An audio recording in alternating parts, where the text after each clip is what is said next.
Welcome to Mark and Pramala's kitchen. We are in the fall today here in North Texas. Even though we still have warm temperatures, we are going to make a warm and hearty soup. Today's menu is a cream of butternut squash. It is a fairly simple process, so let's go over and take a look at the ingredients. Let's take a look at our ingredients. We have first a cup of heavy cream, which is the equivalent of a pint or 250 milliliter. We have 4 cups of chicken stock unsalted. We have about a half a teaspoon of rock salt. You can use any salt you want as long as it is a natural salt and that has not been refined. We have pepper, white pepper. We don't want black because of the coloring. We want it to blend with the soup. We have also 2 types of specific spices. We have muscat right here, which is a 1/4 teaspoon of muscat, and we have a half a teaspoon of saffron. If you can grind the saffron and you have saffron powder, you would need about a 1/4 teaspoon of saffron powder. We also have 2 tablespoons of butter, and we have 2 Granny Smith apples that will be cored and peeled, and peeled will also be our white onion, which will go in for sweating at the beginning. And we also have our main actor, the butternut squash, peeled of course, and chopped and cubed in 1-inch cubes roughly. We are starting with the onion. We are chopping off the ends. The fastest way that I know to do the onion is to remove the skin by making an incision on the side. We remove all the skin, and now we have a good onion. We split it in 2, which we again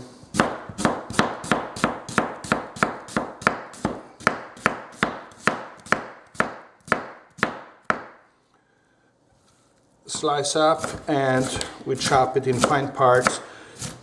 It is not so important that the onion be so finely chopped because it's going to go in the blender later, but it is important that they be roughly of equal parts. That is our onion right there, just about ready. We're going to put that to the side, and we're going to now peel and core our Granny Smith apples. I like a rough peeler with a jagged edge. That way it doesn't slip. I cut the apple in 2. I use a paring knife to remove the last portion of the skin. On the end, I core it as such manually, and I remove the skin on the other end as well, and I do the same thing with the other half. I'm now going to dice them in small parts. They are going to go into the soup at a later point, and we reserve them in a separate bowl. Okay, we're going to sweat our onions. We're putting some butter in our pan. You'll notice that this is a pressure cooker pan. It's not a regular pan. We're going a little strong here. We're lowering it. We're going to put our onions in, and we're going to sweat them very little, just to give them some color.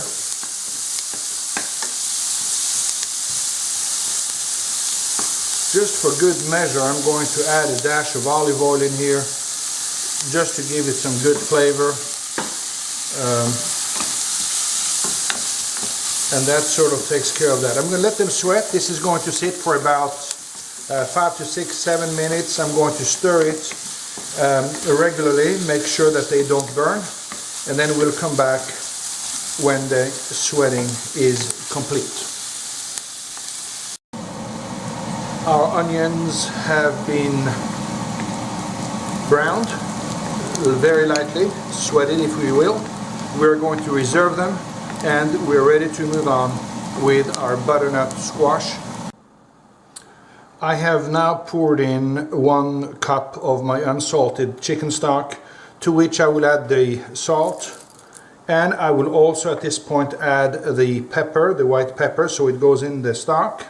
And we are also ready to add the butternut squash, which is going to go into the pressure cooker, and it's going to pressure cook for exactly 4 minutes,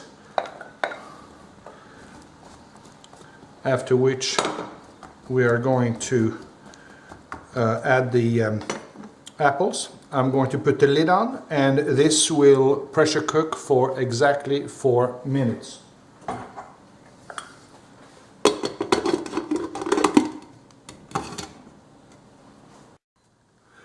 The pressure cooking time is over. Our 4 minutes have come to an end, and we are going to take out the butternut squash. We're going to reserve it in a bowl. We're using a sieved ladle, and we're going to keep the juice in here, the combination now of chicken juice, chicken stock, and squash juice, and we're going to put our chopped apples in here so that we can perfume the broth, or the stock if you will, even more. That is our squash. I'm going to put in the apples, and I'm going to pressure cook them for 3 minutes. Okay, we have depressurized our cooker, and we are 3 minutes down, and we're going to turn off the fan here in a second, and we're going to open up our pressure cooker.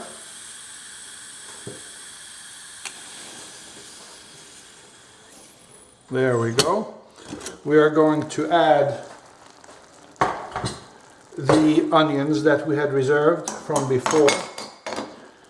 As such, you can see that the apples are very mushy and very nice. We almost have an apple puree here. The reason we use Granny Smith is because they're very sturdy apples. They are really appropriate for cooking, and they have the right amount of acidity that we're looking for this type of dish. I'm also going to add, of course, my main character here, which is the butternut squash. Butternut squash is really a very protein-rich vegetable, or root if you will, that has a very hearty and very good consistency. You can buy a good sized butternut squash for about $1 here in Texas, and I think that's a very good value. We are going to add to this, we are going to add our muscat in here, and we're also going to add the saffron, and we're going to let this sit a little bit over slow heat. We're going to stir it, and we are going to make absolutely sure that the ingredients are well blended and well mixed before we put them in a blender. It is time for us to assemble our butternut squash and blend it. I have my reserved stock right here.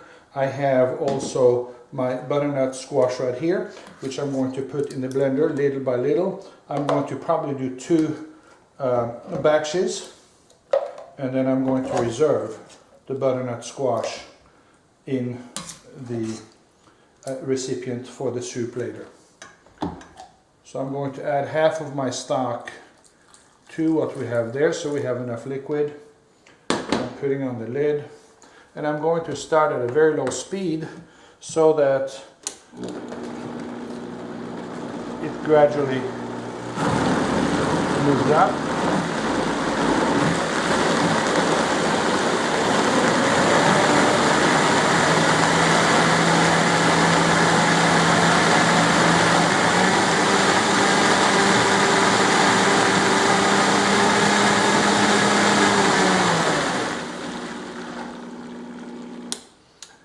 Notice that I have not put any of my cream in yet.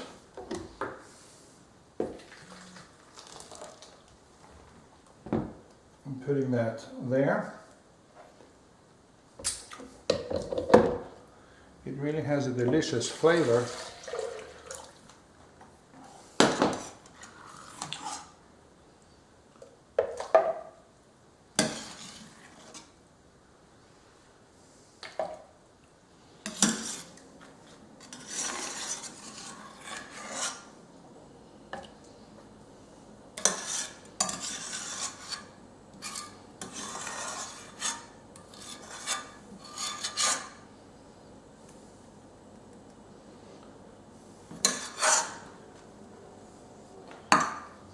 Putting the lid on again.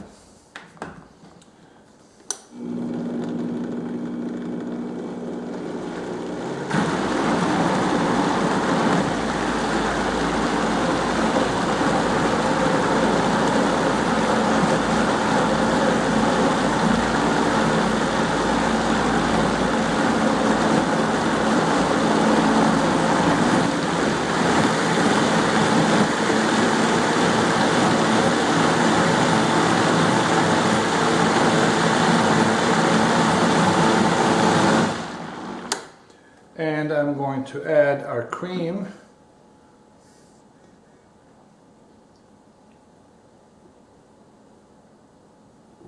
One cup exactly. Put the lid back on. Give it a very slight. You can see how it affects the color of the